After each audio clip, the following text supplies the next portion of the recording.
All right, welcome to the latest edition of the FPL America podcast. This is David Smith. Travis Hoig. Brian Chesko. Gentlemen, it had been so long since I'd done that, I almost forgot what I was doing. Travis also threw me off because he didn't give me the finger, like the point finger, not the middle. Don't be nasty. Imagine how I felt when I had to do it when you weren't here. I don't even know what you say. That was kind of funny, actually.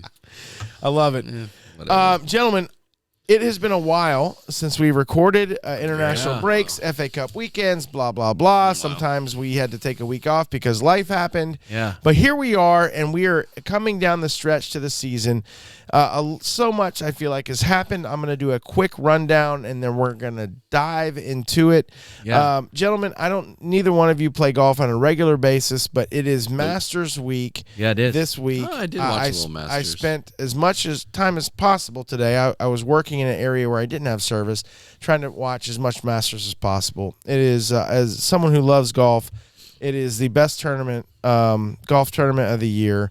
And there's just nothing not to like about it. And I just love it, which is awesome. Also, this is not a NCAA American college basketball podcast, but that just finished up last weekend. It kind of helped fill the gap of the Premier League that we had because we had two different amazing weekends of basketball. So anyways, all those things. But we are here to finally crack down on Premier League, football, soccer, wherever you are, and I'm pumped. I'm pumped. There's been a lot going on. We've had Carabao Cup champs crowned, not Arsenal. We've had FA Cup matches, not Arsenal, and we've had a lot of other things, international games, maybe some injuries, Brian, maybe we'll get into. But anyways, we're going to dive into it. Gentlemen, as I brought up the matches, I'm like, I need to just look at the last match week. I feel like it's been so long, I forgot what happened. You should probably let everyone know to buckle up, because for the next 2 hours and 45 minutes, you're about to get the most hard-hitting analysis. It's going to be in FPL content creation universe. Pounding with info. Real quick, take a bathroom break, get your drinks and snacks. Yep. Because you can't pause. All right, no, look, it's not allowed. I'm going to run down. We're not going to dissect every single game. Arsenal and Wolves did not play last match week. City and Palace did not play last match week. And, that's because Arsenal and Wolves had already played a couple weeks earlier.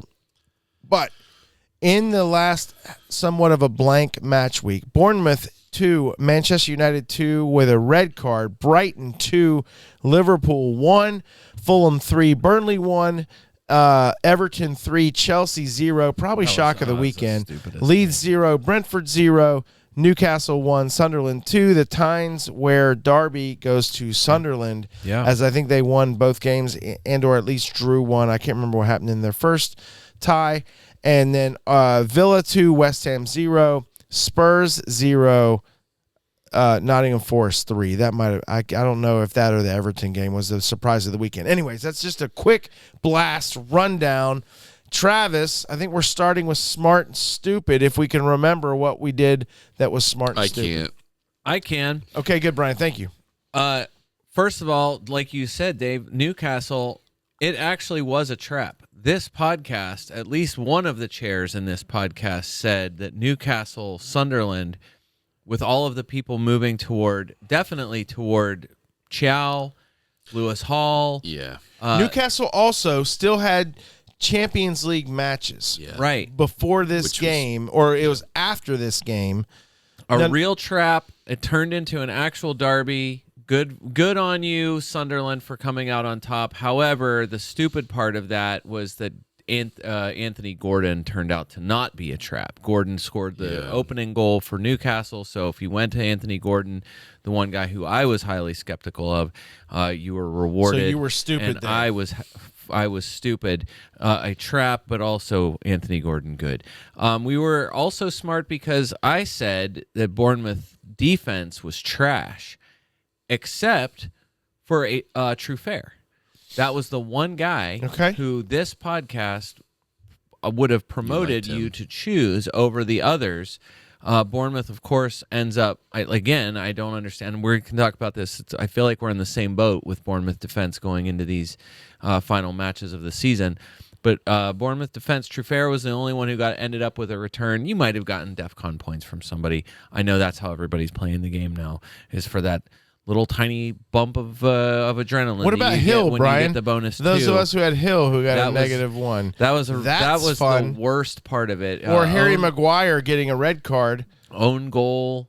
Why I for have Hill. him? Great question. Yeah. But unfortunately, I had him and had to start him mainly because Arsenal and City were not playing. You guys are straight up geniuses. Liverpool turned out to be trash. Actually, did end up losing to Brighton. Travis, I think you were the most skeptical of your own team, and you turned out to be even more I was right than actually Dave. more confident in Liverpool. Oh yeah, but and I think we was all wrong, agreed, wrong. I think we all agreed though that Brighton was no pushover. No. That Liverpool was not necessarily going to. First of all, they weren't going to win the game.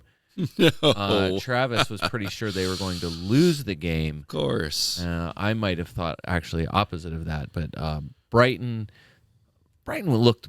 I mean, honestly, this has been going on for a while. Brighton looked way better than Liverpool did. Pretty much everybody does, though. The two really stupids, Fulham defense, Fulham in general. Well, no, not true, because Harry Wilson ended up getting a return. Fulham defense turned out to be the saddest trap of last game week. Thanks a million, Zian Fleming, which I will talk about Zian Fleming a little bit later. Who? Striker for Burnley. Who? And then I personally, absolutely dead wrong. Dave, like you said, Everton versus Chelsea, 3-0 to Everton. You didn't see that coming, Brian? I mean, I would love to say it's more about Chelsea seeming to be disintegrating before our eyes more than it's Everton being 3 goals Who's better disintegrating than Chelsea, worse but at the whatever, moment, Chelsea again, or Liverpool, Travis? Points are points. It's got to be Liverpool easily. I don't So know. anyway, there was a handful of things there on particular players and calls or whatever. There was I say it goes 3-2 smart. Okay. With the victory for the podcast. Okay. You could give a half or even a full point toward the stupids, depending on how you rule Fair. Anthony Gordon. Interesting. Anyway, not too bad. I feel like it was. I feel like there was at least some useful information in there. Which is all we can hope for. Really, that's all. If you get any of that from this podcast, we've done more than our job at any point. It's true. Awesome. A lot of other things happened, Dave. What happened? You mentioned a few of those things. First of all, Dave, you need to. I'll start because You need to cry? Tottenham Hotspur fires Igor Tudor, Right. For the Seriously? so now are they on Was their he- 4th manager this hires season Roberto or De 3rd? Zerbi. Which is a good enough. Is that a good hire? It's got I to think- be a decent hire. I fine. think it's a good hire for them. It's a good hire for them, 6 months ago. Maybe I think. What was it? A 5-year deal? Well, I think they say 5 so- years. Yeah, but I think is he this- going to stay if they get So, relegated? I think that's the thing. I think he does stay if they get relegated. I think he has to. So if you're De Zerbi, this is a big. They'll come up. big job. They'll come up. Big Yeah, job. If they go down, which I still don't think they will, if they do, he'll stay, and they're gonna come right back up. And- You would think they're gonna come right back up. I don't think they have many guys agree. with clauses, But that's what I'm- because they that's- never had to sign clauses. Because why would they drop I'm down? sure they probably Trav? did. But think about it, though. How many big players do they have that are going to walk? Almost none. I don't. None. Because they're all under contract. I None. don't. I don't think that's gonna happen. I just It would be people. I was gonna say it would be people poaching young talent. Xavi. It would be Bergvall. It would be Simmons, maybe Bergvall, maybe. Simmons just got there. He's Just- not but- going but anywhere. But I could see him having something that says, okay, well, this isn't what I signed up for. I came here to play Champions League football. If anything, they go down the if they do, and again, I don't think they do. They poor. will. If they do, You're not losing. They the go center back backs. down the championship and probably set a Vanoven, record. maybe. They probably set a That's what I'm record saying, for like- wins in the championship. So I just don't think there'll be plenty of vultures circling for certain guys. Yeah. But I just don't think it's really going to hurt them that much. Yeah. West Ham, who came from West Ham, winger. Kudus? Yeah, Mohamed Kudus. Kudus, that's a good one. high. Yeah, that's a good call. That'll be way up there on the buying list. Kulu and Kudus. Oh, Kulishevsky. Yeah. we haven't. He's been That's the hurt. thing. Madison's We been haven't hurt. seen a lot of the guys who would be interested. Yeah, who have that's interest true. from everybody. That's fair. But they're Danny- not. But we're not talking like huge, big time players. No, that are not gonna, at like they're gonna leave. Manchester City heating up. Won their first of 3 trophies. 4, could be 4. No, they're out of Champions 2. League. They're not losing the FA Cup.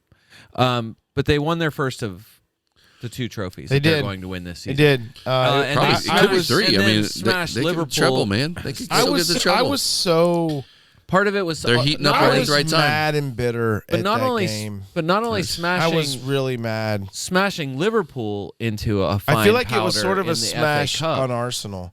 And then smashing The you second guys, half. The making- second half was yeah, I was gonna was say bad and Did not look making Arsenal look.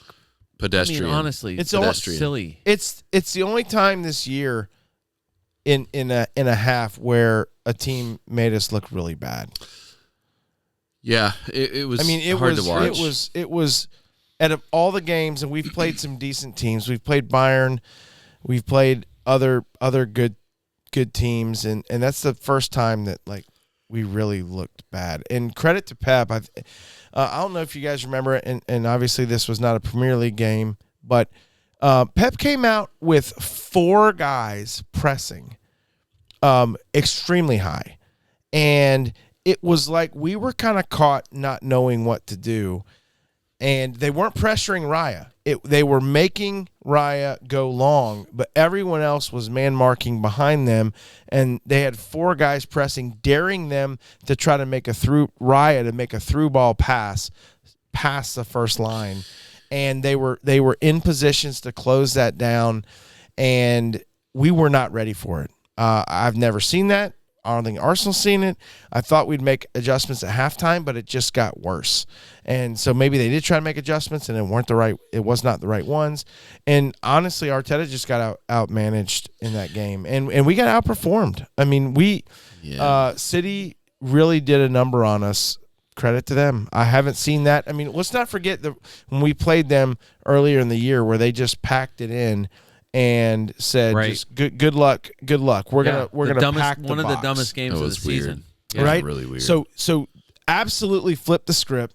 They did not do that at all, and they came way out and pressed 4 high, not 3, but 4. And I haven't seen anyone else. I felt like man, this is kind of like a blueprint. Like if City really If you have was the successful personnel with it. to do that Yeah. that high up, you have to have you the do personnel. and they did it. it. And also hope that there's no breaker, there's no Eze, I'm no Odegaard. I'm yeah, really for going to sure. be curious to see what happens if they do the same in the next game after this next match week when they play, or is it in 2 match weeks from now? I can't It's remember. in the double. Okay. It's one part of So, the double. So it's coming up soon, and it's going to be interesting to see how that plays out. Do they do the same? If they do, does Arsenal make the proper adjustments? I got to believe they're going to be ready for that. I see. I don't know. I don't know, because to me, and again, I'm not throwing rocks because my manager is terrible, but Oh, to me, I can't think of a match in Arteta's tenure where I looked at it and I said, tactical masterclass. Like he came out, he outmanaged that other team. It's always been team performances or individual skill that just class from a couple of guys, handful of guys, maybe one guy that just gets you guys over the line. It hasn't really ever to me been, oh, Arteta set the team up and they came out and they were ready and they did blah blah blah blah blah. Right? Like it's never seemed like he's gotten that kind of praise before. There have been many times where the opposite has been true, and you've just been like, what the heck is he doing? Like, oh, we're up a goal, and so I'm going to pack in, Right. or just Right. like weird stuff like that. Right? You know what I'm saying? Like, and I don't know if some of that is he doesn't get credit for it because he's him and everybody's after him, or if it's just because again that's not his strong suit, right? But I've never seen Arteta as the tactical the tactician, if you will, right? Who's going to think through what's gonna go, and then I'm gonna set the team up, and that's gonna be the difference maker. Well, I see your point. I don't know if I would completely agree with it because I think there's plenty of times, everyone's just forgetting how we bested Madrid last year in the Champions League, 2 games. Was that because of him though? Beat them 5-1 aggregate. So they scored 1 goal on us in 2 games, and Madrid usually doesn't have a problem scoring goals. And so was it just because we had individual brilliance in defense, or defensively we were set up and we were doing small things to disrupt what they were going to do, making it hard for them? And I think that's where some of the tactician, it's more subtleties on how it's almost, instead of I guess I would compare it to basketball, where in basketball you could see a gorgeous design play and be like, that was unbelievable. And then you run up against a team who teaches principles over or concepts over plays. And you're like, that team never called a play, but they just beat us by 20. And it's like, how was every single guy in the right space at the right time, and the pass was delivered perfectly on time? Yeah, it doesn't make him a bad coach. Right. So in other words, concepts over plays, as opposed to, because oftentimes plays can break down. Obviously, two completely different sports, but I wish I had more tactical soccer, football knowledge where I could speak into that, and I don't. I don't want to act like I do, and I don't. So that's the only thing I'm thinking is maybe that. Anyways, but you have a valid point. I'm not throwing rocks or trying to make this a big deal. I don't think it is. I do think this over the last 3 years of Arsenal finished in second. First year was a complete surprise. I don't think anyone thought that we could even, we were hoping to get top 4. Somehow we finished in second. I can't remember how many points, maybe 1 point behind City. I can't remember.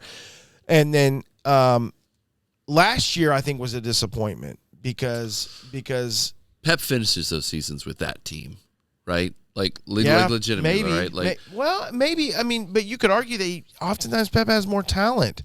Well, I guess I'm saying, with that team, if Pep's managing that Arsenal team, maybe, right? That's kind of weird. And that's I just feel like he has more. I mean, I feel like even now, City probably have more offensive talent. If you look at, especially with Semenyo now, yeah, for sure. Well, yeah, I mean Semenyo and they're spoiled for choice. Cherki, I hate Cherki, but you're gonna have to hate him to love him, but you're gonna have to love him to watch him. I know.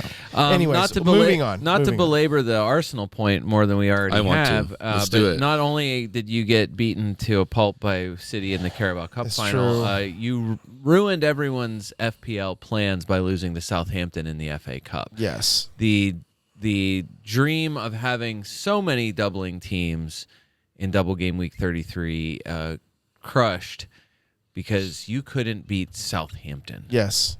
I know. What level of embarrassment is that for you? Short answer. That was a fun game to watch, though. Not me. Obviously, probably not for you, but I enjoyed that as a neutral / Arsenal hater this year. Yeah, you're a big City fan. It's all big fair. City fan. It's all fair. That was so bizarre. Because Arsenal dominated that match and lost the game, and I think. Is that how you felt? They had a little bit. Ben White. Ben White lost that game for them.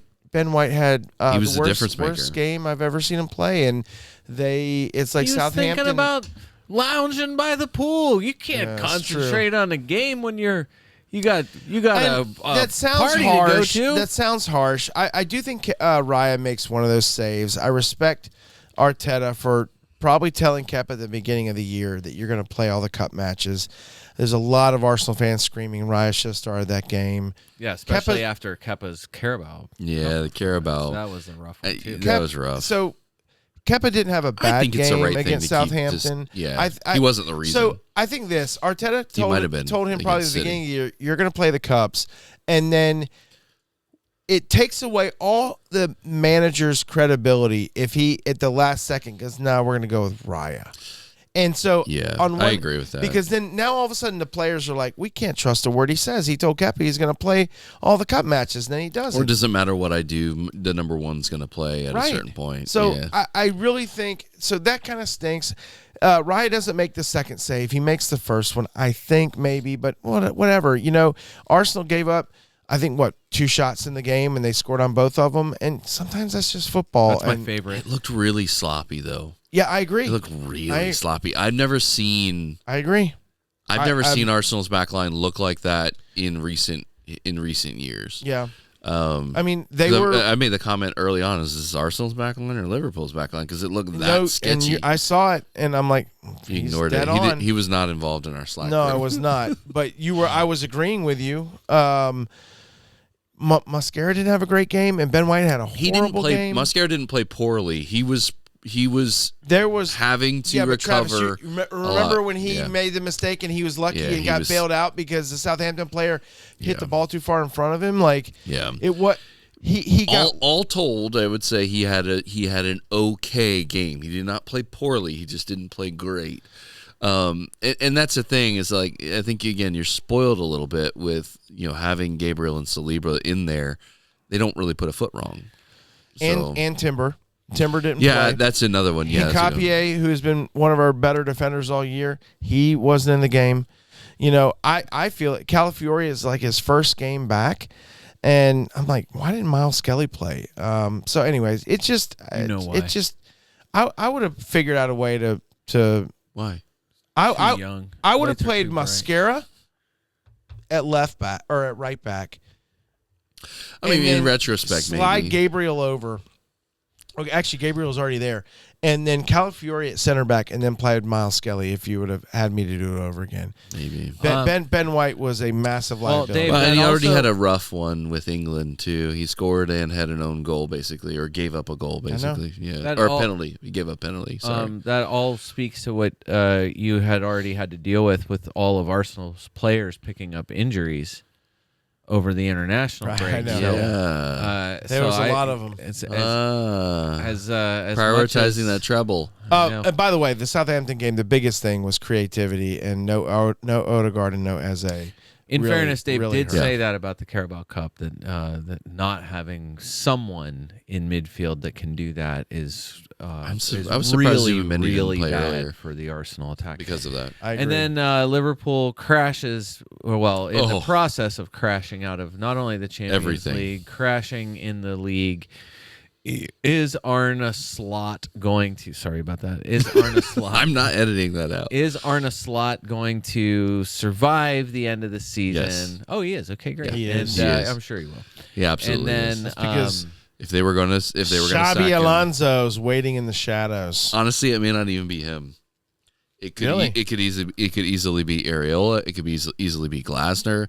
It could easily be a lot of guys. Wow. Okay. Glasner's good. So legitimately, I like Glasner. Glasner's not ready think for Liverpool. the Liverpool people want Xabi Alonso, but I'm not sure What about Gerrard? they're going to pull him in. If the absolute, Is he ready for that? yeah, he'd be fine. think Not he would full be time. too, Not because full time. I hope He it's knows- I would say interim. If he was going to come in, let's say Slot just absolutely crumbles. All of a sudden, he's like, I can't hold do on, it. hold I'm on. not doing it.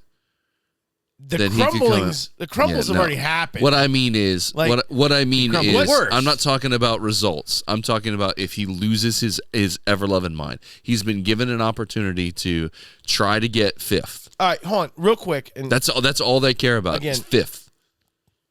I hope everyone enjoys this football banter because we're all over the place. I do want to give.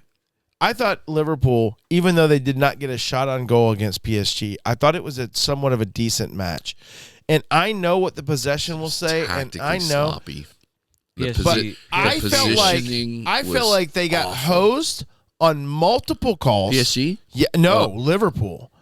I thought Liverpool got hosed on multiple calls. That Yellow referee was cards- pretty bad, but Yellow I cards think were not given out. it wasn't even, but it wasn't super lopsided in my And opinion. I want to be on record saying that if I never hear Tony Meola oh god, call another that was game, bad. the amount of I don't ball care for washing that guy was doing Yeah, I didn't care on for him. PSG was out of control. I don't mind him. He was fine. Oh, It's just- horrible! he's That guy, just not a good that guy announcer. is complete garbage. The amount I He's don't know an what okay PSG is paying him, but it is insanity. Well, it's easy to. It was just PSG. They were good. It's the greatest team of all time. They were good. I'm like, They're get Champions outta League winners. here. They look You good. couldn't even win the Club World Cup against a crap Chelsea. Get out of here.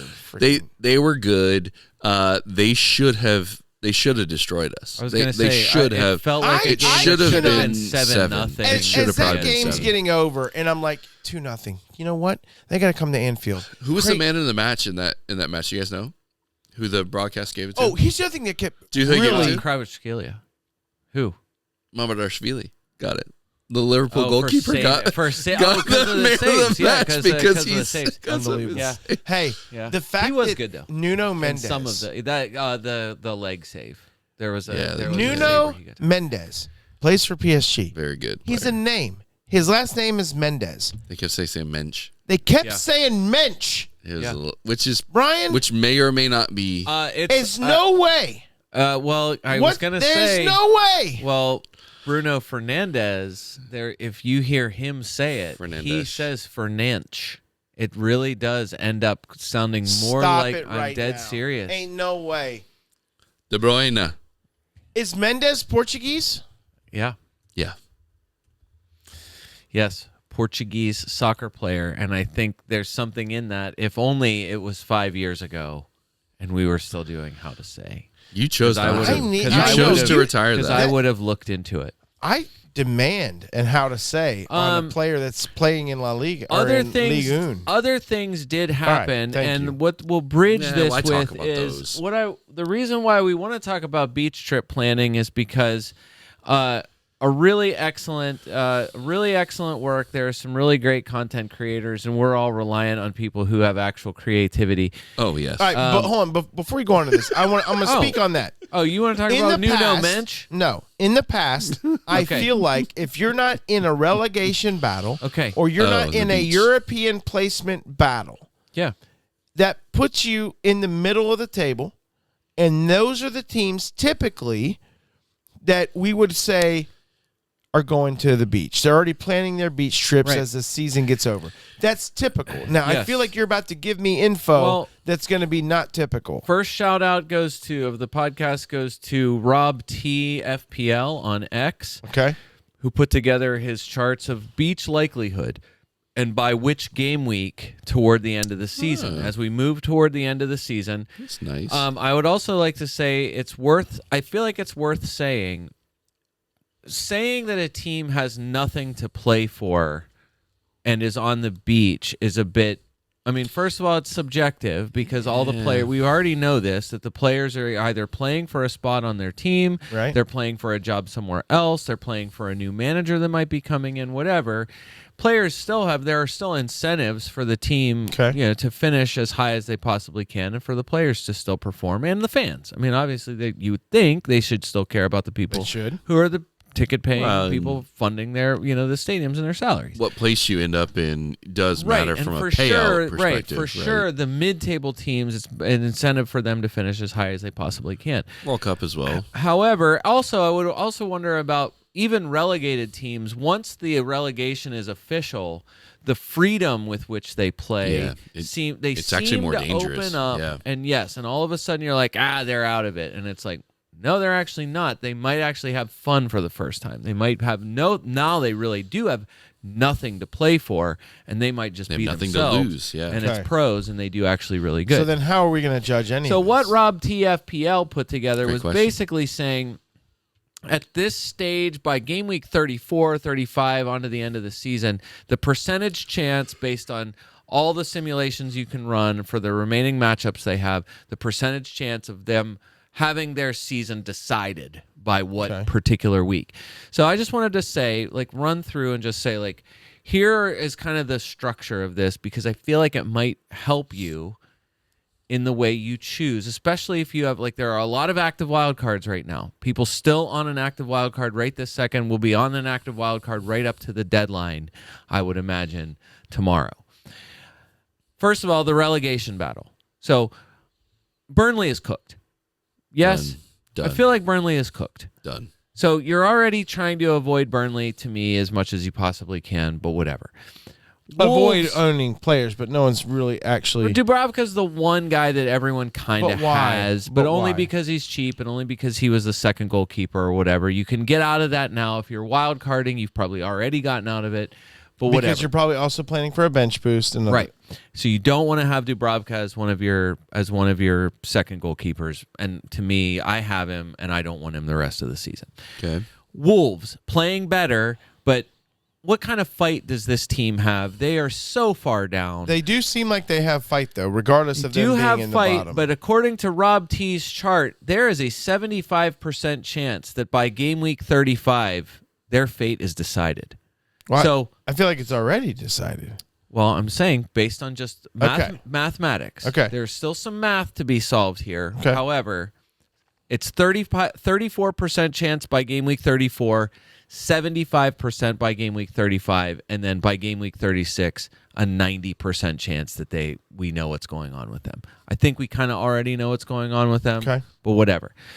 Then it's West Ham, Nottingham Forest, and Spurs. So West Ham, Nottingham Forest on 32 points, Spurs on 30, West Ham in 18th place, the highest relegated position on 29 and points. you might as well just throw Leeds in there too. Because Leeds they on are, 33 They points. are right there. But West Ham, what do you have? What expectation do you have for West Ham? I feel like they're going to be playing their tails off. I don't know. Right. Yeah. They're definitely going to be doing that. What expectation do you have for Spurs? Well, you would have had no expectation for them, but now they have their to manager play. of the future. So, of all the And they're times one- that they could have they're 1 injected point this from sort of chaos into the league. Relegation spot. Right. Then Nottingham Forest not only has relegation to worry about, they are still playing well in Europe. So Nottingham Forest has Europe Wow. to worry about. Leeds has only the league to worry about. They have nothing going forward. Nothing. They have faded in their attack. They are very clearly in a protective mode. Yeah, but Aronson where they've and DCL are both going to be trying to get into World Cup squads. Yes. Aronson definitely has to. DCL definitely is trying to. Yes, Aronson's in, right? Probably. Aronson's in. Aronson's Probably, in, but either way, But you want to go in on Right, form. You know you why, wanna be- Brian? He's a chaos creator. he is definitely a chaos creator. Anyway, those teams: Spurs, West Ham, Nottingham Forest, Leeds. That is relentless. They have to play with every last bit of whatever energy they have. Because what would happen to West Ham fan base? What happens in London if West Ham drops? Oh, God. What happened to Tottenham? Right. What Well, happens only to one of Spurs? them's going to drop, Right. or But- or neither. Well, neither that's could. exactly it. What if Nottingham Forest fades a little bit because they have the extra? What if Leeds really can't hang in? So anyway, then there's I feel like there's a few other, like, on the other side of the table, like Rob T has Manchester United. So what I'm saying is he has, as far as like the teams that are likely to be on the beach, Wolves, Burnley, Leeds, Nottingham Forest. Because by game week 37, the percentage chance of Nottingham Forest like being safe is it's a 30% chance of knowing whether or not they're relegated, whatever. Leeds by game week 37, basically 40% chance of them being safe. I'm saying, like, what would safe look like for them? There is no safe. What are you talking about? You would have to have won all of your games and have a cushion by the time you get to game week 37. I don't know how that happens. So anyway, this is on Rob T's chart. You can find it. Leeds again. is not winning their next game. Match week 32, they're at United. They're not winning that game. Apparently that's another derby, Dave. That's one of the original derbies. So there you go. That was a big one. Huge. Leeds used to be huge. No, I know that. huge. I know that. That was Educate a the big one. podcast, But- Travis. Tell but Dave about what a derby this is. Personnel and form be damned. Like, it was like at one point the Leeds and Manchester derby was bigger than the Manchester Liverpool derby by like a lot. Like think about right now how much Liverpool and Manchester United, fan bases hate each other. Week after it was at least that. Whether Leeds has more. whether Leeds has the personnel and the actual Form. going forward fight to do anything about it this time, I don't know. I don't think they so. might be up for it, but whatever. I feel like Manchester United is in a bit of a they're not impervious. That's the after thing. they got to go to Bournemouth. I know, not easy, but again. We'll talk about that in a second. And then they have Either way, the next team, so perfect segue to Manchester United. They are on his beachy side of the chart. However, they are 6 points behind Manchester City. They're only 1 point ahead of Villa, and they're 6 points ahead of Liverpool, 7 points ahead of Chelsea. They are not necessarily locked into top 5. It's mathematically possible for them to drop out of it. I don't think they will.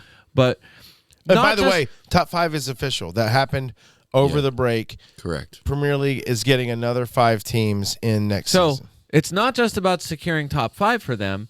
Don't you think they would want the chance to finish above Manchester City? Oh, my gosh. Being Oh my just that gosh. few points behind Manchester City, why in the world would they not do that? So to me, Manchester United is not a beach team at all. I agree. To me, because of wanting to finish, I don't know if there's any. Carrick has something to prove too because they don't have a permanent manager currently. Exactly. Carrick absolutely. The manager, absolutely. Right. So to me, Manchester United is one of those teams. Is a non-beach team. Right. Yeah, I easily. agree with that. Then Dave, Arsenal is on his beach list team, and that is, of course, exactly They're going why. to beach themselves right into second place. They might. Dave, you need to weigh in on this. I want to watch it so Arsenal bad. has 1, winning the league, 2, winning Champions League. Which do you believe that Arsenal can win the Champions League if you had to rematch Bayern? Oh, seriously, you guys have a run. If you had to play one of these other, the other side of the bracket, if you had to, whichever one of those top teams, because you're going to get Atletico next. Is that right? If results hold, yes. Right. I don't know about that. What's Barcelona going to do? Yeah. That was kind of fluky for them, too. Would you beat Barcelona? Yeah. Oh, come on. You could literally say any team, he will say yes. Hold on. Barcelona. I want to know.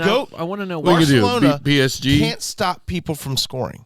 Yeah, they I will are say having this. defensive issues. Chelsea has shown this when they won. I've seen them win 2 Champions Leagues, and the reason why they won it is because they had the best defense. Defense wins championships. So I'm just saying, I know this. On before. Arsenal's best day, they have the best defense in Champions League. You could get a Bayern Arsenal rematch. Bayern's pretty good. And Bayern, Bayern's that would be amazing. Yeah, I would love to see it. Amazing. Yeah. Real Madrid is okay. Yeah, they're not. Barcelona offensively really good, but they can't Atletico stop people from offensively scoring. really Atletico getting Barcelona is the worst draw for Barcelona because they are not scared or intimidated by them at all. Yeah, obviously. And now Atletico beats them 2-0 at Barcelona, and it was 10 men Barcelona Yeah, for sure. too, and it was a free So kick. what I'm saying it was is- 1-0 on the first one, So- and 2-0 on the penalty. So 1, you need to win the league. 2, you need to win the Champions League. But 3, that means you can't take your foot off the gas. We've seen this before. Teams that are pushing, especially if you're not only pushing to win the league until you are absolutely mathematically secure. Right. There is no foot off the gas. Absolutely. And even if you do, you still have to stay sharp if you're still active in the Champions League. As long as you're in Champions League, that you are not pulling gotta your stay sharp. starters unless the game is in the bag. Exactly right. Anyway, so that's Arsenal. To me, I know they have beach potential, but that's entirely if you lose to Manchester City. Well, hold on. If Arsenal loses again to Manchester City, that changes to me. It changes everything. Because right now, I'm saying, when we start, actually talking about who you're putting in your team, if you are wild card, I am probably I'm probably going to wild card. I would not wild card Raya into my team. He would not be one of my goalkeepers. That's interesting. However, Timber being yellow flagged, Gabriel not triangled anymore, but Gabriel's fine. He's fine.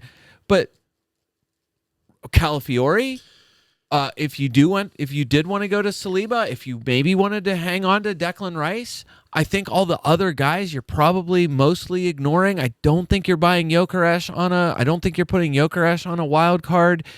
Saka is too. I don't know. Not Saka. Right, exactly. Gyökeres maybe, Saka definitely not. Right. So all of these other guys, Madueke, who knows? If I don't think you go there. No.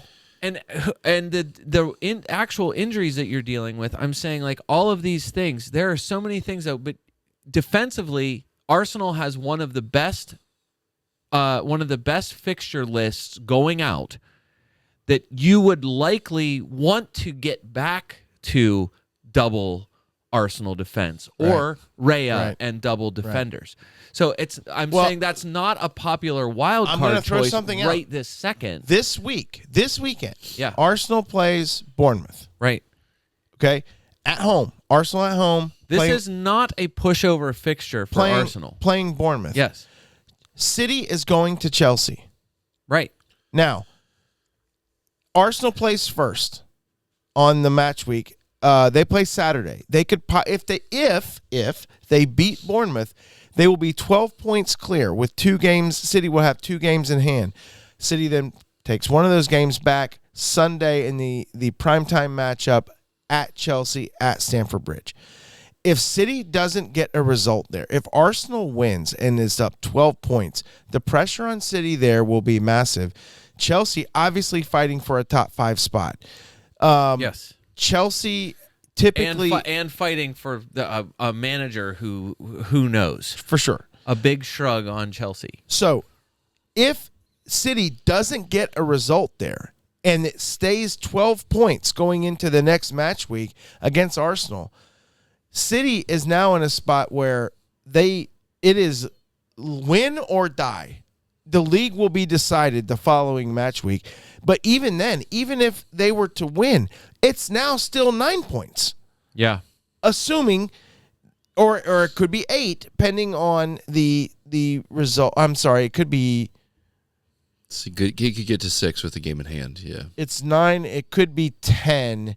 Or no, it could be it'd be 12. It could get to 11. It could be 9 or 11 if City doesn't win. So now all of a sudden, if City beats Arsenal, then it drops to either 8 or still 6. Right. So what I'm saying is that's still a significant lead coming down the stretch. For sure. So I'm Arsenal's saying, win this weekend says a lot. Obviously, dropping this weekend is massive. Yeah, so dropping points, in the actual head-to-head in the double game week, knowing that if things go weird for you, and then City do get a result, then pressure goes the other way. For sure. And if you have another performance like you did against Manchester City, knowing that City then has Burnley on the other side, right? Now you have a real now you have a real title race. Yep. Then to continue, the non-beach teams. So the Europe teams, not non-beach. Aston Villa is a beach team, and the reason why is that I think the feeling is bigger fish to fry in Europe. How important is them? They got to finish. They got to care about finishing in the top 5. So preserving whatever that is in the league. They got a 5-point lead on Liverpool. Right. Liverpool's in 5th place. It's not impossible. Villa's in 4th. And their league form has been weird. Yeah. Villa they won their last match against West Ham. Right. Before that, they had lost 3 in a row. Right. That's what I mean. Their league form, real weird. So Villa, I don't know. Bless you. I have no idea what to expect from them any given week, but whatever. So Rob T, to go back to the chart, has Villa very firmly in the beach side of the table. I can't see that at all. And I wonder... I haven't done the research that Rob T has, but I can't see that. Again, based on the matchups and where they are, the likelihood of them having their league position wrapped up by game week 37. Okay. So this is more about where it is on the chart as you go out through the season. Wolves and Burnley are the top Right. of the beach, Right. like where, and that just simply means for purposes of this, Their fate has been decided. Yes. Villa and Manchester United have the possibility of knowing where they stand By as match early week as game week 35. Okay. An extremely Maybe. slim chance of knowing it prior to that, but basically it's until at least game week 35 it's open. Okay. And I'm saying I think I'm disagreeing with his chart in the sense that I think there's more to play for beyond not just this isn't just about them being safe in the top 5. Okay. I think it also has to do with like, hey, where is Manchester City, by the way? Oh, they're only 2 points ahead of us. We're getting Manchester City. So our guys are going in there to do this, whatever. They're one. Oh, no, yeah. Go ahead. Crystal Palace very obviously only cares about the Europa League, the absolute safest Premier League team with a very clear purpose. Oliver Glasner winning. Wait, are they Europa Conference or are they Conference? They can win that. Why wouldn't they win that? Like this is that like they smashed today. Finished 3-0. Like very clearly prioritizing that. Managers leaving at the end of the season. Mateta leaving at the end of the season, I think. He would have left already if he would have passed the medical. Exactly. So like very clearly all they care about is Europa. All of the fixtures around their Europa League games, which is Newcastle, West Ham, Liverpool, Bournemouth, Everton, those are all like secondary importance. Like it's the same thing. How do you balance maintaining your team rhythm and player health for the game that you're actually trying to win? So whatever. Crystal Palace is to me like really iffy the rest of the way. Very much like, again, on Rob T's chart, one of the teams that is a beach team. And then to wrap up, like it's that 5 to 13 gap. So that gap of teams there, as low as Bournemouth and Newcastle in 12th and 13th, up to Liverpool in 5th. It's 7 points. So where is the realistic, like, we can do this line in there? You have no confidence, Travis, in your team to stay in 5th or advance. If anything, it's do we get caught by someone behind us? Do we drop out of 5th? Yes? It's when do we drop out of 5th? Oh, okay. Yeah. And then could they get back in on a lark towards the end of the season? Yeah, I don't even know what you say about Liverpool in the league. Because you would think, you look at Brighton and you're like, hey, we're way ahead of Brighton. We should beat Brighton. Normally, in a regular Liverpool season, we're better than Brighton, and you lose 2-1. So you keep going down. Is the cutoff Everton and Brighton on 46 points? Is it Fulham on 44 points? Do you go all the way down to the 43-pointers like Brighton and Sunderland? Do they have a legitimate shot at top 6? Like, how far out do you extend? Like, and as long as those teams are mathematically possible to reach 5th place, which they all are right now, it's 7 points. All of those teams, to me, are just wide open teams. The weird ones are like, what do you even do with Newcastle? How do you even read where they are right now? Don't own a player. Exactly. So is Anthony Gordon a choice kind of going out? I don't know. Is Harvey Barnes going to catch fire again at some point? Maybe. But like, are you like eager to go to those guys? So either way, like that, like seeing the chart of like the breakdown of where could these teams finish? What is the likelihood of beach?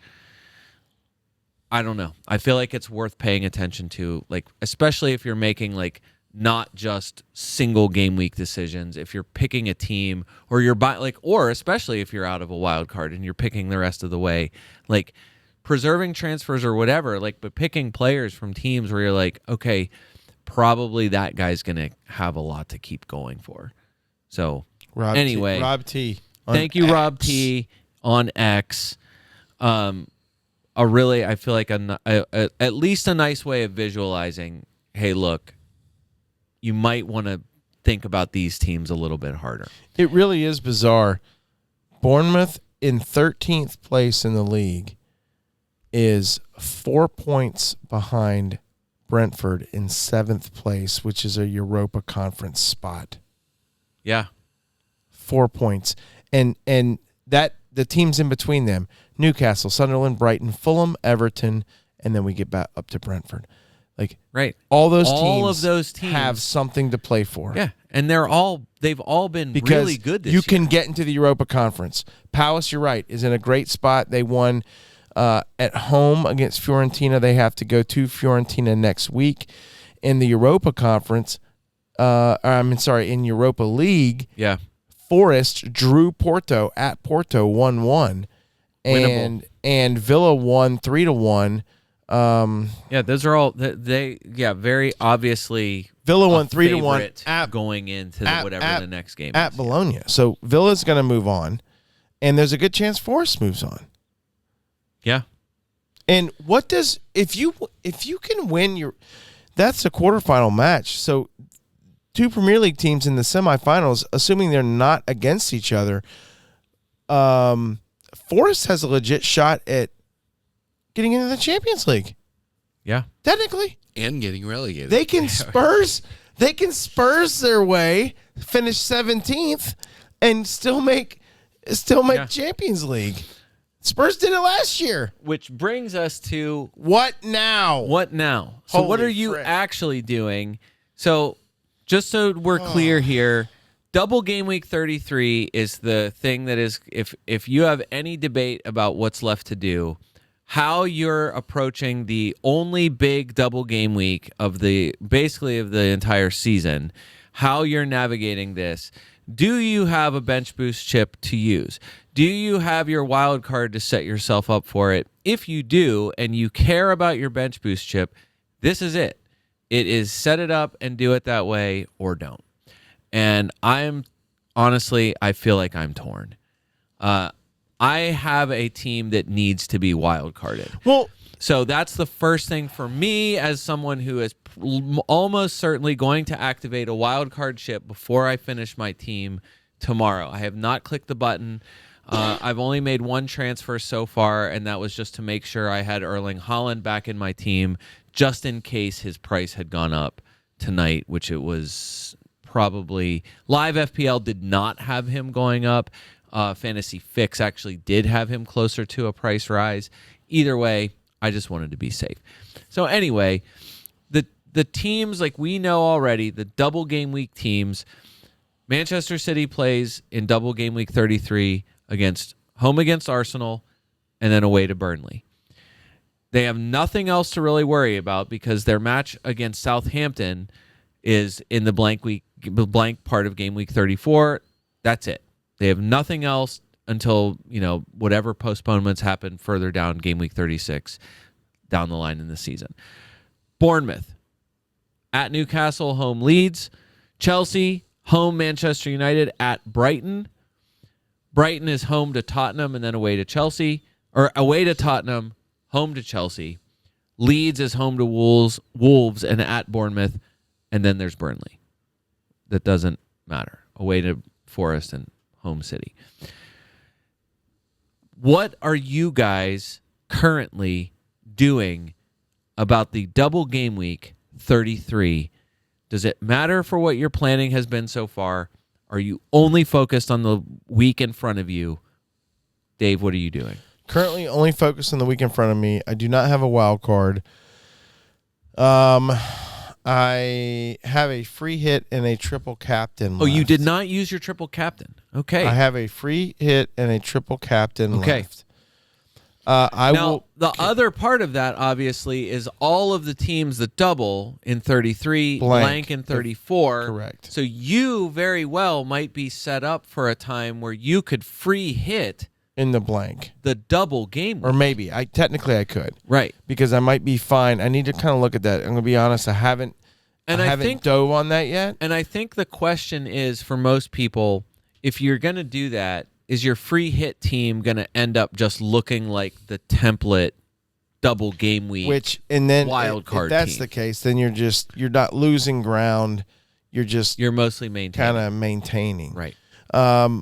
Not necessarily a bad thing, depending on where you are in the league. If you can maintain and kind of survive that double match week where people have been like saving and planning and like, there's nothing better than someone in your league that that has been like masterminding and like, oh, this is my plan, and then you just kind of willy-nilly just Travis my way through it and like get the same score as the other guy, and you're like, make it up. Take that, bud. Do this. So I don't know. this. There is something to that. Travis is a master at it. Has done amazing I'm all very year. good at being mid-table.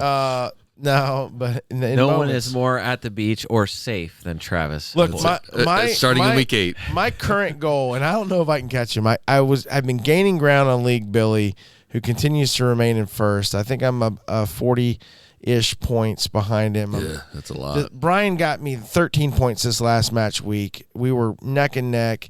Brian's in second place in our mini league, and so look, anytime you can be near Brian near the end of the season, that's a good thing. So we'll see. Brian, your point's valid. Do I consider playing a triple captain that week? I don't know what I'm going to do yet. Honestly, I'm going to get through this week. I don't need to make a transfer this week. I have 2 in the bank. Because I'll have 3 going into next week. Yeah, and your question for triple captain is, do you? So here's the other thing. If I free hit in the double, then right. Do I have 4 transfers the following week, or I just keep my 3? Yeah, and the big Travis, question. You know the answer to that question. So let's say I take 3 transfers going. I don't make a transfer this week, so next week I have 3. But then if I free hit, do I have 3 going into the following week, or do I gain a 4th? I don't think I gain a 4th. I think I just carry my 3 over. Yes, you carry over whatever you had. Okay. Yeah. Which is still not horrible. Now I have 3 going into the blank week. So if I have to make changes, or 1 or 2, I can do that. Yeah, I think the question for if you are in the exact situation that you are in right now, Dave, your question is almost entirely: do you triple captain? I'm not sure who you have in your team, but which is better for you, Arsenal and Burnley? Because presumably this would go on a Manchester City player. Maybe. I have 1 City player at the current moment. Arsenal and Burnley in 33, or Brentford at home, Crystal Palace at home in game week 36 for City.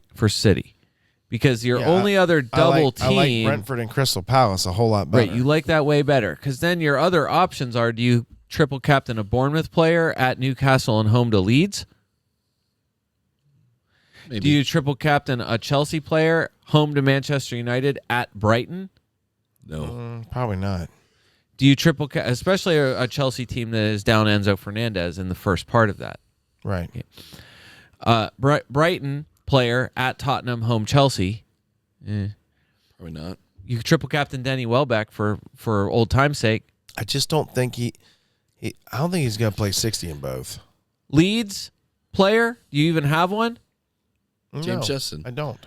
And then a Burnley player, do you even have one? Nope. There you go. So that's your answer. So then, other than that, you are picking. I don't feel like it's a great triple captain. Right. This is not a great Double. triple captain week. You would probably rather either free hit or just try to guide whatever you have into as many doublers as you can get with what you've got right in front of you.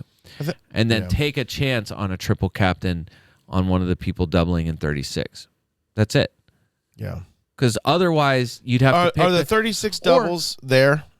It's nearly, according to Ben Krellen, thank you also to Ben Krellen for continuing to do the work that you do, a 90% likelihood of double game week 36.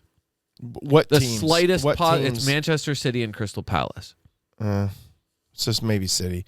And then There's a tiny it percentage would chance, be- depending on what happens, if Bournemouth could possibly be the team that doubles, but it's nearly impossible for that to happen. Yeah. The league could be wrapped up by 36. Exactly. So that's the other question, is how long do you wait? And then do you just end up picking from teams who are playing all out for something this else? This weekend's going to determine a lot. If it goes like I hope, then that changes a lot of things. Yeah. Man. Then you're triple captaining. It never goes like I hope, so it probably won't. Then you're going to triple captain I hope Gabriel. Shut up, Travis. At home against Fulham in 35 when they wrap up the title. Yeah. So that's an interesting one. That's the question. If you still depending on what chips you still have. Triple captain is a big one because I feel like so much of this has been like building up to how you use your bench boost. Right. And so bench boost, probably the most disappointing thing that you ever will do in life, I would imagine. It's so But difficult. so I had been thinking this entire time, like, yes, of course I'm going to build my wild card around a bench boost in game week 33 because of all the people who are doubling. And then the more I look at it, I'm like, But now there's a 34 blank. well, You could. I still have a free hit for that, but I'm saying I'm looking through it, and so this is what I wanted to do. So a part of the what now is the players from the team. So just to go through it really quick, because this is a really quick podcast. Sure. Actually, decent on time. It's honestly not too bad. I was looking at that. So do you max out your double game weekers? I don't know why you would, especially if you're on a wild card. And here's why. 3 Manchester City players seems like the right move. So already, Semenyo's in 54% of teams. I imagine that's not dropping. Sure. If anything, that's going to come up. Haaland was already in 55% of teams, and that's going to come up. Half those are dead. Well, he's going to come up anyway because I agree. I do because agree if you that'll had come up. sold him, Right. you're coming back to him as they, not only are they In a two wild doubles in a wild card, yes. I agree. I and agree. they're rounding into form where they had kind of dropped off, and He's still not though. He has scored a hat trick against us. Not really. Yeah. Not a real hat trick. Not against a real team. Nico O'Reilly is the number one. Nico O'Reilly is the number one defensive transfer in for the game week, third most transferred in behind Bruno Fernandes. Stop. And I Danny will- and I Danny will get Welbeck. up and Danny leave. Welbeck, the runaway favorite this week for everybody for transfers in. Who doesn't want to see Welbeck do well? Everybody though? wants to see him do Everybody well. There's wants nothing see not that. to like about. He's too nice. He is why an not? amazing, nice guy. Do you have Nico O'Reilly in your team? I think I did, and now I don't. I got do rid of not. him. I do sold not him- have I sold O'Reilly. him long ago, and sold him a of couple course, weeks ago. like he's been fantastic. He just sat out against Nottingham Forest 2 weeks ago. I can't remember what that was about, but either way, I still feel like he's. I don't know how much he's competing for minutes. I think that's the question. And it's been a pretty stable back line. Injuries have kind of driven a big chunk of that. But either way, Nico O'Reilly, everybody going back on him now, probably closer to 200,000 transfers in for the game week. For me, I'm a bit surprised for Manchester City that I understand that you don't want to put Donnarumma and you don't want to lock yourself into the Manchester City goalkeeper. However, he's just like a little bit ago, this was probably hours ago, he's about 10,000 transfers in, which seemed really low to me, given the fact that City plays 2 doubles Yeah, the rest of the way, and their Yeah. fixtures are kind of good going out. I agree. So Yeah, but there's On- matches against Burnley, Everton, Brentford, Crystal Palace, and Bournemouth. Like, I get that those aren't like, some of those are okay, but they're on the good side of okay. You know what I mean? Probably, I get it. He's expensive, and they're, you can do, everybody's going to Darlow, everybody's going to Verbruggen. Like, I already, I have Verbruggen as one of my goalkeepers already, but like, I'm kind of tempted by Donnarumma just on the chance of like, who else? well, they They do ship a goal. I get the hesitancy I know. because only 2 out of the last 7 matches in the league. They don't keep a lot of clean sheets. No. We've talked about that all and they don't season face long. a lot of shots. Yeah. But that's the thing. I still feel like if they are getting better, whatever. They still Either got- way, Maybe they'll I get think some it's more more clean the sheets. surprise They're that like he's Barcelona. They that leak. he's not higher. They're leaky. Spiciest punt for the rest of the season to me is Ryan Cherky. FPL Wire guys talked about this a good bit, but You're gonna here's get the him thing. right. No. He's at less than 7% selected right now. Dave, Travis, he is featured in every game since game week 15. That is 16 games. It is a total of 992 minutes. Among midfielders in that time frame with a similar number of minutes, or at least that many minutes, okay? Per 90 minutes, Ryan Cherky is the 3rd highest scoring midfielder in FPL. Behind 6.26 and- points per 90 behind Harry Wilson and, yes, Bruno F. 2.99 chances created, 0.91 on nearly one big chance created per 90. So 3 chances, nearly one big chance created per 90, second only to Bruno F., who's a runaway favorite for this. He's the player of the season. Yeah, he's had one of the best players. Great season. Could be. 7.26 touches in the opposition box per 90 minutes, second only to Bukayo Saka. And respectable 2 shots per game. So actually, it's higher or right the same as high volume guys in the same amount of time. Dominic Szoboszlai, who's averaging 2.08 shots per 90, and Morgan Gibbs-White from Nottingham Forest, who's averaging 2.08 shots per 90. Ryan Cherki, who has gone like all of a sudden to featuring in every game minimum, starting most games, and featuring in all of them. As long as he's out there, he is a top 3 producer. Okay. Per 90. I hear you. I understand. You know what I'm about to do, right? Yes. You're going to read his scores. Yeah. And I know they're not fantastic when you read them out in a line. I understand that. Okay. Go ahead. All right. Going back to match week 25 against Liverpool. Right. 1-1-1, 3-5-1. So last 6 match weeks. Yep. That's not good. It's not good. But I'm not denying all your stats. Yeah, all I'm saying is Cherki, depending on how you see him, there's a question mark there. No, for sure. And likely the way that the template is going to be is Haaland, Semenyo, Nico O'Reilly. That is easily the 3 template guys. Yeah. I'm saying that what you've seen, the other thing you haven't seen from Ryan Cherki all season is consistent starts. And now you're getting those. And also, he is very clearly the distributor. He has now taken over the creative role. It's not Bernardo Silva? No. I'm kidding. Not Bernardo. As good as Bernardo actually is. I'm just saying, like, it's not an insane person to pick. The numbers by actual points don't justify it. But it's not an insane person to pick. And definitely as a differential, it's tempting. Like, to me, it's a tempting player. Are you going to do it? I've made at least one draft where I'm like, yeah, I could see where that would work. Okay. So I'm not opposed to it. I'm 100% opposed to it. What I was going to do as a pod bet, Cherki Jerky, which I think is Cherki Jerky is the perfect title for the podcast. I was gonna offer a pod bet that Ryan Cherki outscores any Liverpool player for the rest of the season. Ryan Cherki, rest of season, more points, more FPL points, barring injury, than any player on the Liverpool roster.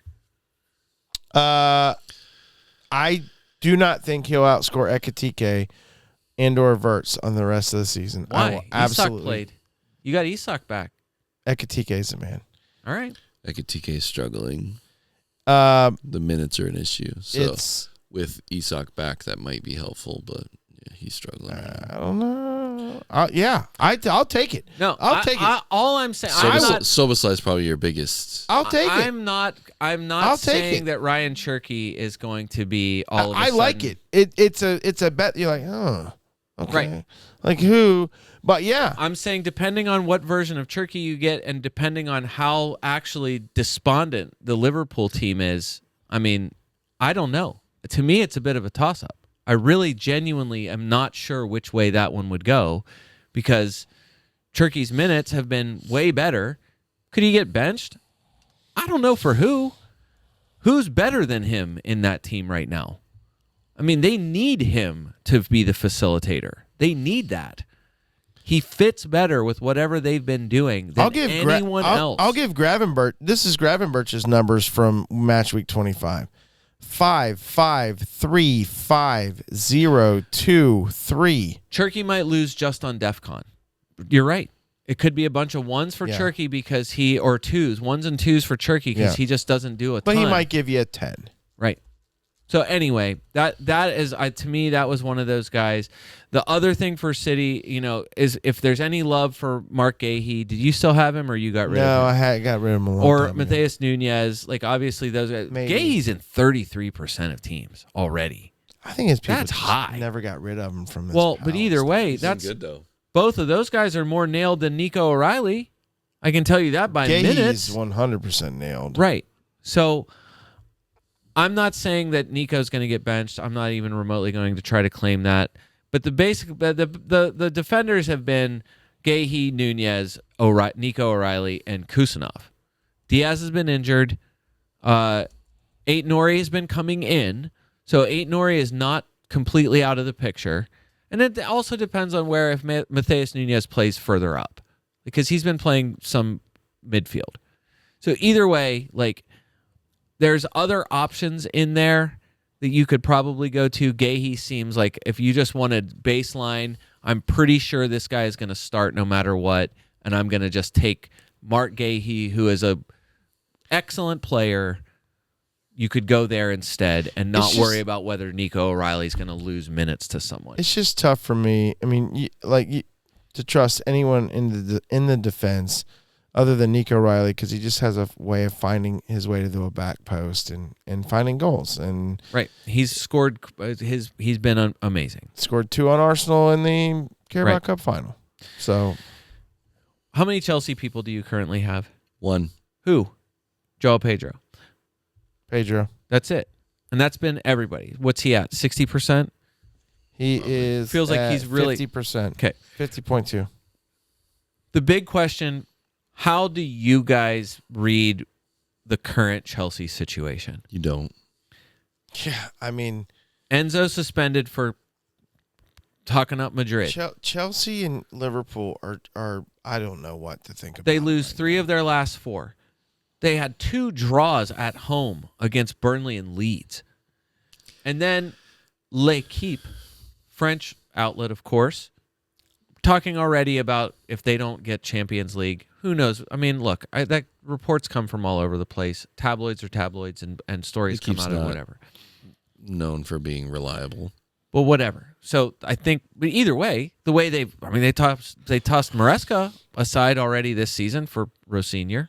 So why not Rosinha tossed aside for someone else if something comes up, or if they like the story is Nothing essentially seems to surprise me if they anymore. don't make Champions League, that Rosinha is already a project. And if they don't get, with the quality and the talent they have, whatever. So that's the question. They've spent too much money to not perform well. Right. And to have nothing to show for it. So that's the question. The qualifier for everything you Club talk World about Cup. with Chelsea players in picking them for your FPL team is the team form plus team mojo. How do you feel confident about having, I'm not kidding, any of their players? I get that the numbers, like João Pedro's numbers, are off the charts for forwards. He's an off the charts, like top, most shots, most big chances, highest XG, like actual output. He's been the best. But even with that, look, it's like 2 games in a row now where he's done nothing. It's not impossible. And if the team is in the middle of starting to flounder, then why does that not extend to Cole Palmer, to João Pedro? Like we said, I think everybody's kind of nervous, or at least wondering what the team's going to look like with Enzo Fernandez suspended for a game. Like, what does that look like in a very important game where Manchester City could absolutely thrash them if things are bad for them? They're already down Chalobah. And then I think is Cucurella out too? He's fine. Lucky City. More motivation for Haaland to throw another Cucurella down. True. So either way, Pedro, a no-brainer pick as far as doubling and as far as matches go. But like, is it? Probably no one's going to go without him. I don't think I'm brave enough to go without him. Without Pedro? Yeah. No, I'm gonna have Pedro. He might score a brace against City. Would you pick Cole Palmer? Money is no object, or you have transfers for I it? definitely think Cole Palmer still feels like every time he plays City, he needs to really ball out. Okay. Will he do it? Are you even thinking of having Cole Palmer transfers or no transfers?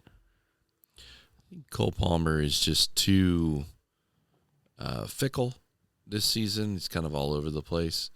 He definitely is getting warmer, but the consistency just scares me a little bit, whether or not he's going to be able to hold that.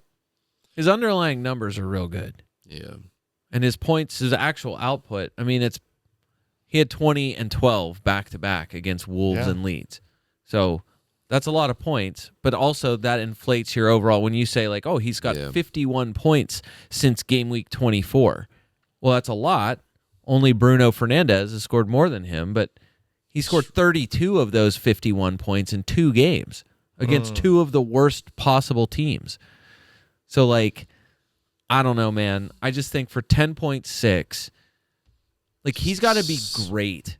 Or it's been the same thing completely with all of those guys. Either he's great or you feel terrible as you watch like some cheaper guy do really good. Completely agree. Just runs hot and cold. After that for Chelsea, there's no one. You tell me who. I agree. No, you're right. Is there a defender that you want to go to? No. Are you buying Robert Sanchez? No, heck no. Is he even going to play? He's that's what I'm saying. I know for sure, like the one guy that you kind of wish would get out there, if you knew that Esteval was going to play and start and get majority minutes, you would go to him in a heartbeat just because of how actually good he is. But his minutes are too unpredictable. So I put Cole Palmer in there a couple times, and every time I'm like, there's got to be somebody better than this. Yeah, I agree. Every single time. But I don't know. I might end up suckering myself into it just because he plays twice. I don't know. Brighton, do you have any Brighton players? Nope. Not one? Nope. I got Verbruggen and Van Heck, which is now I'm surprised. I know that they play twice, but I'm surprised they're like template picks here just because they play twice. They play twice. And the matchups are good. Brighton's and been playing pretty good. You could go Kadioglu. 4.4. He starts a ton. Yeah. And has, I think, good. I don't know. I mean, they're down Lewis Dunk, so I do wonder what that does for their back line. That's not great. Suspended until April 26th. Don't pick Lewis Dunk. Dave, Danny Welbeck is your big question. He's the number 1 transfer in for the week. Did you like when he scored a brace against you? No. Did you like it, Travis? You like that? Obviously, the minutes are the issue. It's Tottenham and Chelsea, though. And like we said, if Brighton is actually playing for a position in the league, those are 2 huge games. He plays both those matches. Tottenham's playing to not get relegated, and they have it's the deserve derby. Yeah. So there's it's I'm Brighton, sure someone's done a Tottenham. You're right. It has to be it's the new M35 derby. Maybe. I think because the gap is big enough, I feel better about his minutes, especially if they what if they go up 1-0 on what if Spurs just are still a shambles? I think that's the question, is what does that actually look like? Obviously, I think they preserve him. He's too important. They don't have anybody else who can do what he does. Clearly their best striker. But I'm not as worried about, I feel like this of all the times, because they don't have a match in 33 or 34, I think it's less of a concern. I think he's getting the minutes. I think he's getting at least 60 in both of those, too. I agree with that. In 3 games, Burnley, Spurs, Chelsea. That's 3 useful games for a team who is playing for something and honestly is pretty good. All right. I'm less worried about it than you are. You could go, I know that Pascal Gross is up there on the list, people buying him. That's more of a creative thing. FPL Wire was one of the places. I know that Jack Hinchelwood has come up numerous times. He's on the list. I can hear and see that. So Pascal Gross, since game week 24, he's been started most games since he came into the team. Created 11 chances, which is tied for 5th most among midfielders since game week 24. He's probably also on penalties after if and when Welbeck sits down. So if Grob is in there, Pascal Gross, if he's in there, Grob. That's just. I knew who you were talking about. He's probably on penalty kicks after that. Hinchelwood has started the last 6 games for Brighton. In those 6 games, among midfielders, he's got 14 shots, which is tied for 6th most. Wow. Among midfielders. 10 shots in the box is tied for 3rd most. I think that's the question of what you're really hoping to get out of him if you were to be so bold as to pick him, other than you just hope that he shows up in the box and gets one of these a weird return. Yeah. Diego Gomez is one of their top scorers in the last 6 games too, but I don't know why you'd be picking him. It seems crazy. He's on 9 yellow cards, and wow. I don't know. He's just one of those guys. He scored 33 points. He's a top 10 scoring midfielder in the last 6 games. That guy would win the Jack Colback award. Yeah, very much. Bournemouth players. Do you have any Bournemouth players? Who? I have Scott and Hill. Oh, yeah, that's right. You have Scott. He loves some Alex Scott. Who did you have? Nobody. Oh, really? What's wrong with Alex Scott? He's on my bench this week. I don't know. I don't know what's wrong with Alex Scott. He's probably got some numbers still, but I don't. No one's really talking about it, Dave, because I don't know that he's really on the radar for anyone. He's cooled off a little bit. He's not translating to points. He's cooled off a little bit. His last 5 match weeks: 5-3-3, 5-2. So for your cheapest, you like the 5s. Your cheapest defender, cheapest midfielder, for me, is him. Probably fine. My issue is, do I or you really want to wild card in Bournemouth players? Do you really want to make them permanent transfers? And here's why. At Arsenal this week. Not good. I have my Bournemouth. Right, you're benching them this week, probably no matter what. In. Double game week at Newcastle. I don't love him at Newcastle, but I'm not worried about Newcastle. Home Leeds after that, I really like. Home Leeds, fine. Really Newcastle's hard to go to, though. I suppose one of those two is fine. On the road. Keep in mind, the last time they played Leeds, the reverse fixture ended 2-2. Okay. I get it. Bournemouth at home, different animal, totally understandable. They're blank in game week 34, whatever. Non-issue if you have a free hit, whatever. The rest of the games, home against Crystal Palace in game week 35, probably okay, since assuming Crystal Palace still focused on Europa. 36-38 at Fulham, home City at Nottingham Forest. No thanks. Like, what are you doing? Are you making a plan to move on from these guys? Right. After Crystal Palace? Are you really that excited about keeping them in this? Like, this is the part where I'm like, I have Tavernier only. And I'm like, I don't know how much I even really like that. Yeah, I agree. I get it that you get 2 matches, whatever. Newcastle and Leeds, I think, are fine. The thing with Tavernier, he had been their penalty taker.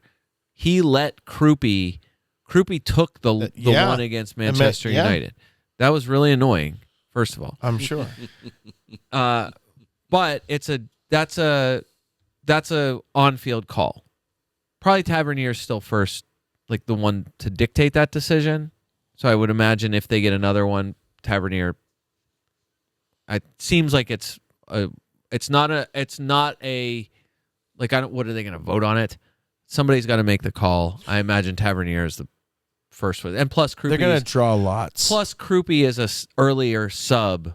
Yes. Nearly always compared to. Yes. So anyway, just the Tavernier to me, as far as volume goes, he's still like I like his numbers. I feel like his numbers are good. So if you don't have him, to me, he seems like I don't know. It's a player worth going to, at least in the short term. And then flip a coin on Senesi, Hill, Truffert. Alex Jimenez is actually the Bournemouth defender who's taken the most shots of all of He's them. actually looking pretty good right now. And then if you're a masochist, you put Petrovic as your goalkeeper. Sure. But No one does that. But I'm saying, like, Senesi has been, like, he's a top transfer. He's probably going to go up in price this week. And I'm like, Why? for what? I will say it. Like, I get it. DEFCON stability. I feel like Yeah, he's definitely going it's up. making me angrier as the season goes yeah. on. So, but whatever. Yeah, I every get time it. you mention it, you're like grinding your teeth. Hill is still 4.2 to me for money's sake. That still, Yeah. I think he makes the most I sense. wouldn't go buy him this week, but after that, Right. if you don't own him, True why not? fair, I guess the creative attacking upside is a little bit higher than the other guys, but all those guys like are in the box a decent amount, whatever. Leeds interest you at all? Yes or no? Nope. Not really. Stack and Rodon would have been popular if but they're- Stock? Anton Stock both injured in the FA Cup. Oh, And I finally got it was turned into finally got confirmation. probably ligament, like Oh. ankles. So ligament issues, probably not playing. You still have James Justin? I do. Do you I have? do not own Justin. I think he's. As far as like by starts, by minutes, there is the possibility of him getting switched depending on tactics, but he has started and played almost every game since game week 20. It's a lot of like just looking at even like the basically the second half of the season. Right. James Justin, first of all, not only still 3.9, 17 shots since game week 20, tied for first of all defenders with actually with Trey Hume from Sunderland. I knew you were going to do that. Yeah. 28 touches in the box since game week 20, fourth most of any defender. 10 chances created since game week 20, top 7 among defenders. 4 big chances created since game week 20, second only to Mukiele from Sunderland. 5 big chances. #elite. Pascal Struijk, Obviously. also I think a good value, better for DEFCON, and a good value at 4.3. And Leeds, this is where I agree with any assessment. There's like the discussion of if you were picking one of these teams over the other. Leeds fixtures are way better on the way out Interesting. than Bournemouth's for sure. So if to me, like if I'm picking, I'm hedging toward Leeds. I am not going toward Bournemouth. That's Interesting. my personal opinion. I know that Dominic Calvert-Lewin, extremely popular on transfers in. I don't hate myself enough to buy him. I don't know if you guys do. Dave, I would like He's you just to fine. read his scores since game week 26. Do you have him up there? Who was it? Dominic DCL. Calvert-Lewin. I got it. Since game week 26, Dave, Dominic Calvert-Lewin's scores. Are gonna surprise me. Since match week 25 or 26? 26. 26. 0, He didn't play. 2, Uh-huh. 2, 2, 0, He played 90 minutes. 2. Yeah. Now imagine seeing a 1 and a 2 in your double game week, because that's what he's getting. Yeah. Or imagine getting 2 He's going to twos. score like He 9 might get goals. 4. He might get a goal. He's not doing it. But I mean, he hasn't done it in a while. I mean, I just All right, you guys are going to have a pod bet. I don't want to bet. Does Dominic Calvert-Lewin score 1 goal Yeah, don't. in the double game It's week? anybody's. Dave it's says a coin yes. flip. No. Travis says no. It's a coin flip. Write it on the chart. Not doing it. Brendan Aronson is almost a pick. There's just got to be better options. I will say he scores. I don't have an opinion, so I'm not. Travis doing does have an Brian, opinion. you He's- will say he doesn't. I will say Dominic Calvert-Lewin does not score. No, I will say I'm he not does. writing it Double down. game It's not important. Put it enough. on the board. Right. It's not going on the board. Thank you, Matthew Berry. You could buy Burnley players if you're an absolute monster. Jaden Anthony, I know you're not Still? buying him. I know you're not doing it. Since the start of 2026, Jaden Anthony is the fourth shootingest midfielder in He's FPL. a rootin', tootin', shootin'est 29 midfielder. shots from Jaden Anthony, beaten only by Gakpo with 31, Harry Wilson's 32. Hey, and you want to hear Morgan Jaden Rogers, Anthony's 37. numbers since match week 26? Yeah, go ahead. 8-2-10, 4-3-2. You take that. That's not horrible. For 5.1 or whatever he is, that's not bad. And That's again, not Jaden bad. Anthony is But Scott, I think I'd have to do some fast math there. They're probably close. Dave, the guy that you want is Zian Fleming. There are way dumber ways for you to pick a forward, like picking Dominic Calvert-Lewin. Who? Zian Are you Fleming. sure it's Zion and not like Zion? Zion Fleming. Zion like Brian. 5.3. Zion? 0.4% selected. I would say, just looking at his minutes, he's pretty nailed since game week 25. So since game week 25, among forwards, 28 points, just seventh best. It is more points than Thiago, who everyone has, and Erling Haaland. Last 6 match weeks for Zion Fleming. 9-6-0 didn't play. Right. 2-7. It's not bad. Dave. So 3 of his last 4 match weeks that he's played, Travis. he's scored. 19 shots since game week 25. 16 shots in the box. The only forward who has better numbers than that is Joao Pedro. He is rootin', tootin', shootin'est. 7 shots on target, third most. Wow. 8 big chances. Are you going to own him? Tied for second most with Thiago. So only Joao Pedro has more than him. Okay, so hold on. A lot of people wild carding, right? So they're bringing Holland possibly back in their teams. I think the template is Haaland, Pedro, Welbeck. Fleming. As far as picks, people picking. In other words, seriously though, if you wanted to save in your third spot, you might last need 3 money. out of 4 games. That's not bad. Fleming's numbers aren't bad. And I know for sure he has taken late penalties for Burnley. I know absolute for certain that he is a penalty taker for them. Now, whether he's their first choice penalty taker whenever everyone is out there, I can't say that for sure. But either way, just not a crazy choice. That's really interesting. And 5.3 makes him to me. I hate that I'm admitting this. I know. Interesting. Because I would say, good call. Burnley, talk about something to play for. No one has more to play for than Burnley United. Okay. No, it's not Burnley. Yeah, sure. Not Burnley. All right. No, Brian, that's good. Those are your doublers. Those are all the double game week teams coming up. And those are the options. Yeah, you covered them in a great way. I don't know what you're picking there. I don't know how you're prioritizing that. You can go with the template. You absolutely like the template choices, like especially the City guys. I feel like are good. Boring. Yeah, just boring. They're just boring. So I guess that's the big question. How much are you chasing? How much do you want to chase? There is a little bit of an opportunity to go away from some of the main picks here and go with some of the there are some numbers. I just don't think it's a great double week. It's not. We talked about that weeks and weeks ago. If Arsenal had been doubling, I think it would have changed a lot of people's. If they had not lost to Southampton, I think it would have changed the way a lot of people are playing wild cards, the way they're playing bench boost, the way they screwed it setting all your team up. They screwed up absolutely their FA Cup and they screwed up FPL.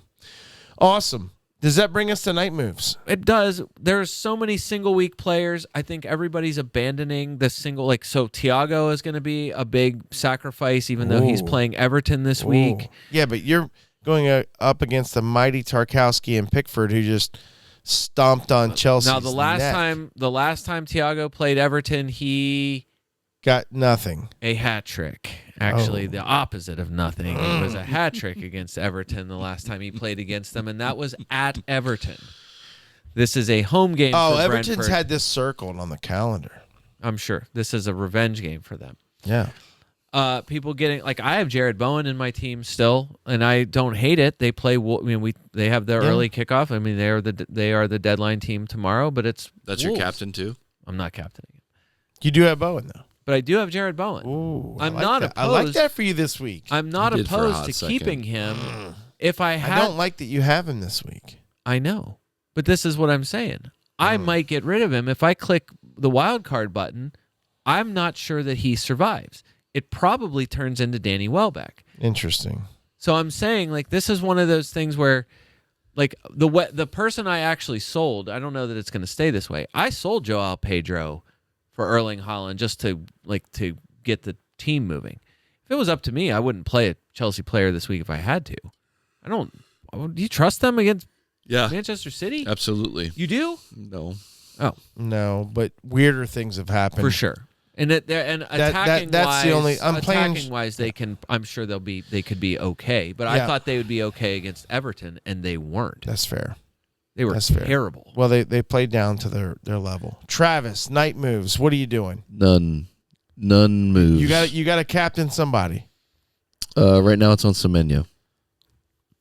at Chelsea. Yep, Okay. You have Bruno Fernandes. I do.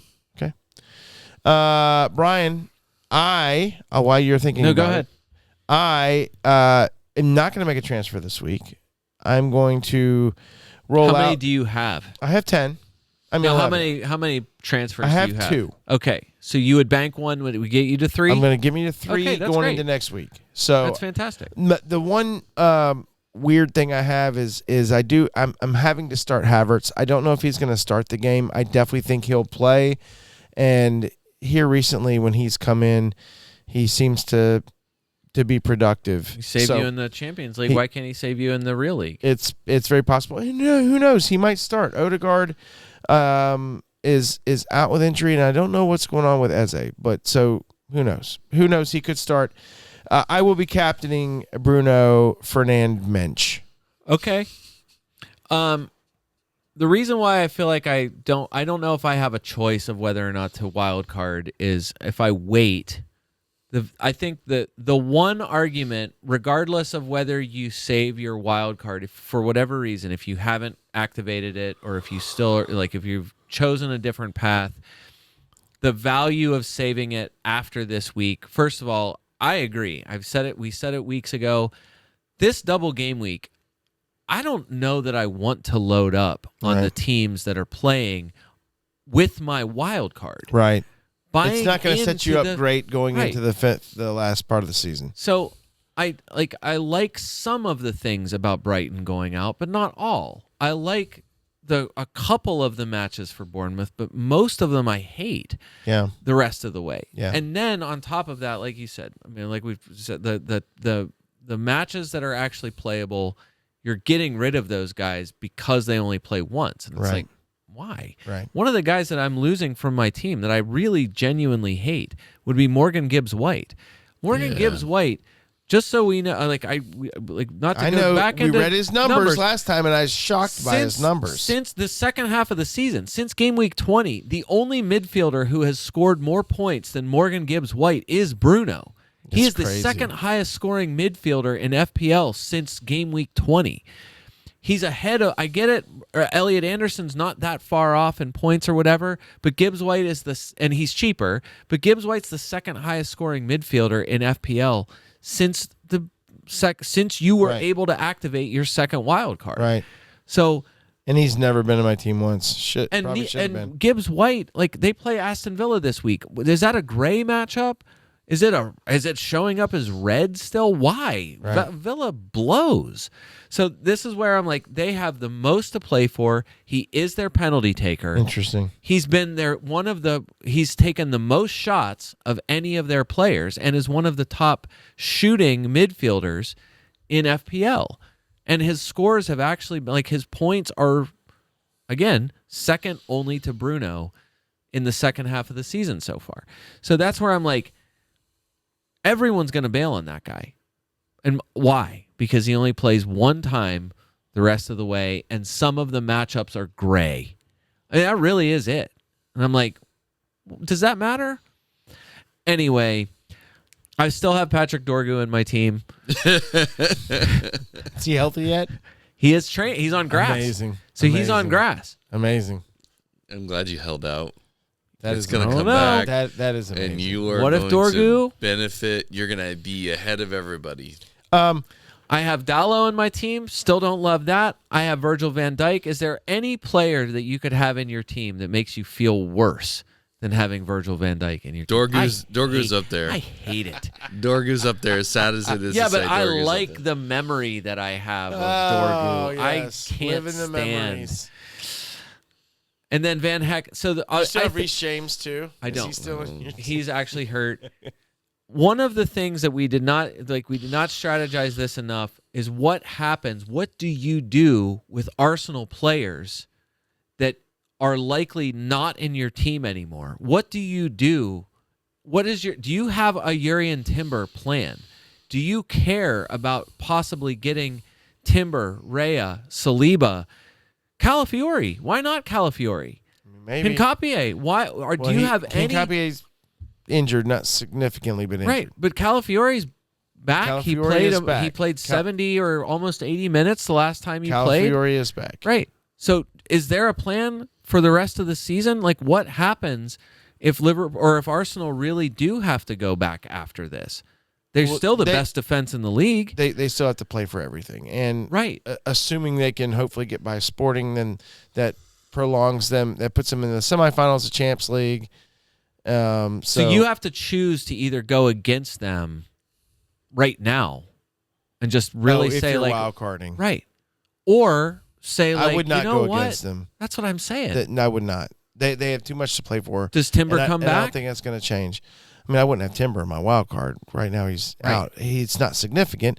I think he'll be back within the next couple of weeks. Exactly. So I think that's part of my issue with the flexibility down the road of like they are a game-breaking level team where you'd have to readjust everything to put them back in.